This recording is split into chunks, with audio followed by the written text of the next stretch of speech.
Okay, unboxing na punta guys. Modem Wi-Fi. Dito Wi-Fi. Muna ang modem sa dito. Wireless modem. Gamit siyang SIM. So, mag-ilis may og modem guys. Kaya ang Globe 300 Mbps lang. Mahal ang monthly niya kanay 500 Mbps, barato lang ang monthly. Yeah, dapat ang yung balay within 200 meters at 300 meters gikan sa tower sa dito para kuha niya ang 5G niya data. Yung itsura 5G modem up to 500 Mbps. Tingnan na po niyo abot na din 500. So muna yung katapat sa Globe PLDT. So wala sila na fiber wired wireless sila gamit. Itsura guys.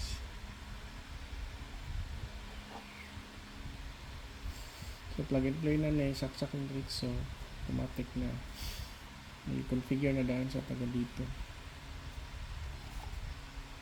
Itsura. So power, LAN, so reset button, WPS, so type C. Nasa carton, adapter,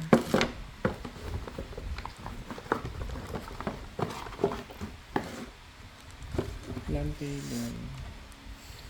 Pwede na siya saksak na rin padalong sa PC. So, pwede na siya dalon masking asa basta na 5G nga dito tower. Kung advantage niya, pwede naman siya madala-dala. Saksak niyo sa pikas balay, sa laing balay, sa nalay dito 5G. Mura na yung advantage. Pwede siya pang travel na.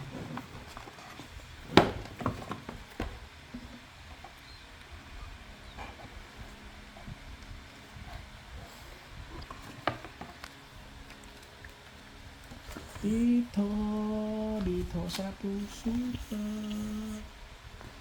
Ayan, may manual sulod.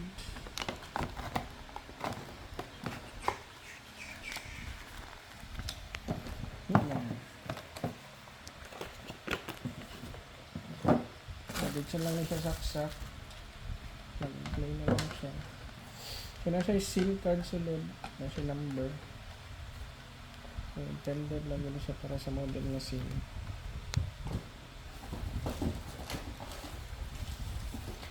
Ano yung SIM mo?